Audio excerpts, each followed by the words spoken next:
Vana ye-Calvary,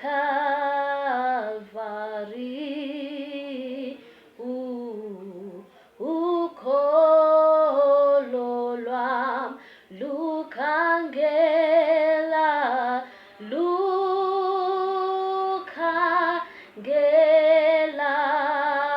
kuwe, ukholo lwam ndithandaza,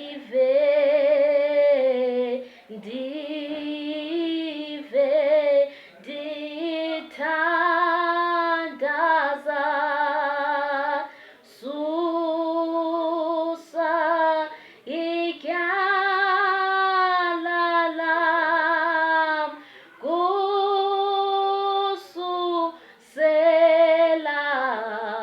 namhlanje ndenzo wakho. Hello guys, welcome to my YouTube channel. My name is Namhle Dolamamkeze Istuko. Please, if you are new to the channel, just subscribe. If you've already subscribed, thank you so much for subscribing. So benfunda ilizwi ne, then I know I'm not going to read that scripture. Ukuthi nje kwelizwi ndiye ndakhumbula uba imani kuzo zonke ingxaki endijongane nazo, kuyo yonke imeko endidibana nayo, kuwo wonke amatye andibethayo, kuzo zonke indudumo ezidudumela kum ziqala zide ziyokuphela, hayi ndim imvu yedini. Yayivana no?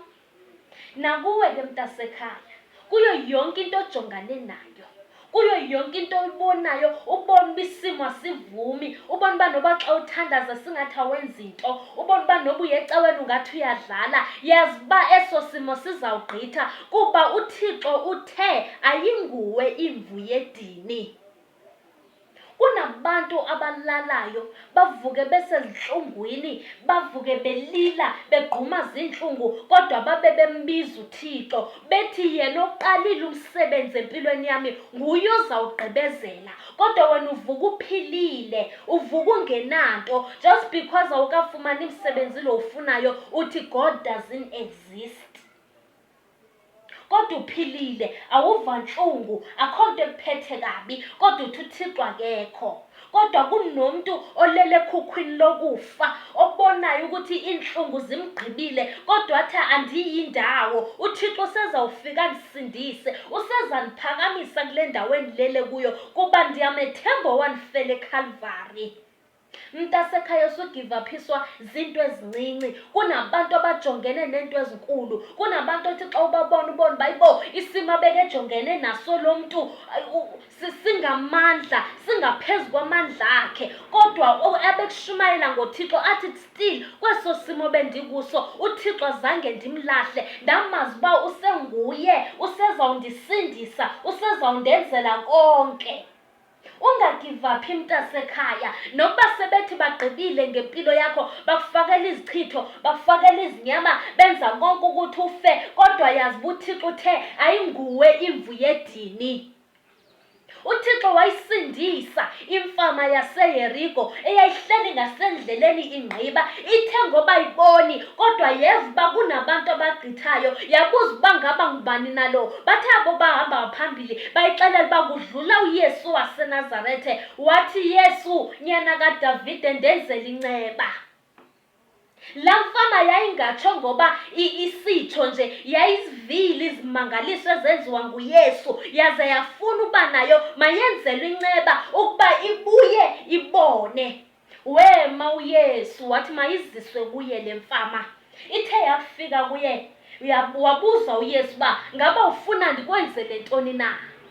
Yathi yona Nkosi, ukubuya ndibone. Wathi uYesu kuyo, buya ubone, ukholo lwakho lukusindisile. Inye into efunwa nguThixo kuthi bethunana, akafuni buhle bethu, akafuni mithandazo xaba sithandaza sijule side sijuluke, xaba sinedrama xa sithandaza. uThixo ufuna ukholo lwethu, ufuna lento esenhliziyo yethu, esenhliziyweni yethu, simthembe. Ufuna ukuba simthembe, sikholele kuye, sazi uba yonke yonke into esiyicela egameni lakhe uyayenza. Imfama yaseYeriko azange ifaste, azange izile ukudla, azange imfama yaseYeriko iguqe phansi ithandaze. Yathi, Nkosi, ndenzele inceba yokuba ndibuye ndibone. Wethu Yesu kuyo, buya ubone ngoba ukholo lwakho lukusindisile. Niyathandaza. Into endizama ukuyitsho apha ukuthi niyathandaza kodwa nikholwa ukuba lo mthandazo wenu unganenzela uba nifumane yonke into eniyifunayo egameni likaYesu, just because anikholelwa. Kufuneka ukholelwe umazi uba lo Thixo uyaphila, umazi uba lo Thixo xa umbiza njalo uyasabela. Indlebe yakhe isoloko imamele wena, imamele ukukhala kwakho, kodwa into ayijonge kakhulu ukuba le nto icelayo uyakholwa na ukuba uzawukwenzela. Kunabantu abasinde ezingozini zemoto, kunabantu obonayo uba izimo abagqithe kuzo ade umntu xa ibalisa uthi awuyaxoka lo, akekho umntu ongagqitha kwesi simo. Ukhona, it's because lukholo lwakhe. Wena uye ecaweni every Sunday, uyaquqa uyathandaza yonke le mihla kaThixo, kodwa inhliziyo yakho ayikholwa. Ulindele ntoni? Ulindele ntoni? Thixo ufuna nje ukholo hle bethunana, ufuna inhliziyo yakho enhle, ube nenhliziyo enhle kwabanye abantu, ube nenhliziyo yoxolo, ube nothando, sogqiba umkholwe. Kunabantu abangayi ecaweni kodwa izinto zabo ziyaphumelela, lonke ixesha ziyaphumelela. Wena uthandaza udubile, ukhulula ukhulule iskipa, usala uzivuthulula usithi, kodwa ngenxa yobuthandaza ngenhliziyo engenakholo, ngenxa yobuthandaza ngenhliziyo engenaxolo, awuzukuyifumana ke le nto oyithandazelayo, because inye into efuna nguThixo lukholo noxolo bethuna. So into endizama ukuyitsho apha ukuthi xa uthandaza kholelwa kule nto yenzayo, ukuthi xa ndithandaza uThixo uzawundenzela, le nto endiyicelayo uThixo uzawukundinika. Kholelwa nje kuphela, uThixo ufuna ukholo lwakho. Ude ekugqibeleni ugive up uthi hayi uThixo akandiva xa ndithandaza. Uyazi uba kwenzeka ntoni xa ugive up? Exesha ugive up kungexesha unika izitha zakho amandla ukuba zikunqobe, kodwa exesha uthandaza noba isimo sinzima kungelixesha izitha zakho zothuka zibuyela umva, abuThixo ayaphambili ewenza umsebenzi empilweni yakho. Ndifuna ukuthi noba ugqithe esimeni esinzima kanjani, wazi uba uThixo uqalile nje umsebenzi empilweni yakho, nguye ozawugqibela. Akho sitha esizowuphumelela. Ndifuna wazi mntasekhaya ukuba xa uthandaza kunendawo ezikhululwayo, kuneminyango evulekayo ongayiboni wena, ozawuthi ngenye imini xa uyibona ubone ukuthi elaa xesha olichithe uthandaza ubungadlali. Kuyo yonke into ojongane nayo mntasekhaya, ndifuna ukuxelela uba inguwe imvu yedini. Noba sebesithi awuzuphela lo nyaka usaphila, baxelela uba hayi nguwe imvu yedini, awuyomvu yedini. UThixo akakavumi ngawe, uThixo akakazuvuma ngawe, uThixo usezangiyeka kulo mhlaba uphile akuphumelelise.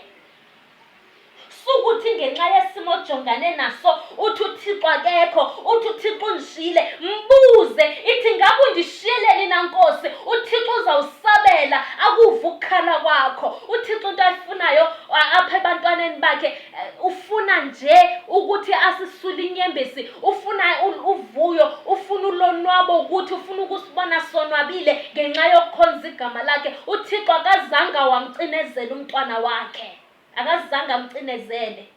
Sokuvumela abantu besithi hayi uThixo akekho, uThixo ufuna uThixo akamfuni umuntu onjengawe. Bazintoni bona? Bangothixo nabona abangabo othixo abo bantu.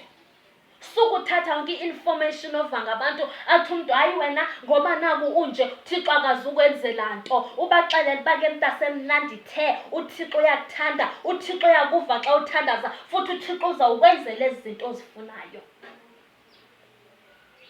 Kususela namhlanje ungaboze uzidele phambi kwabuso bukaThixo. uThixo usithanda sonke ngendlela elinganayo. Noba ndingangumprofethi, ndibe ngumshumayeli, ndibe ngumthandazi, ndibe ngumfundisi, ndibe yiyo yonke loo nto, kodwa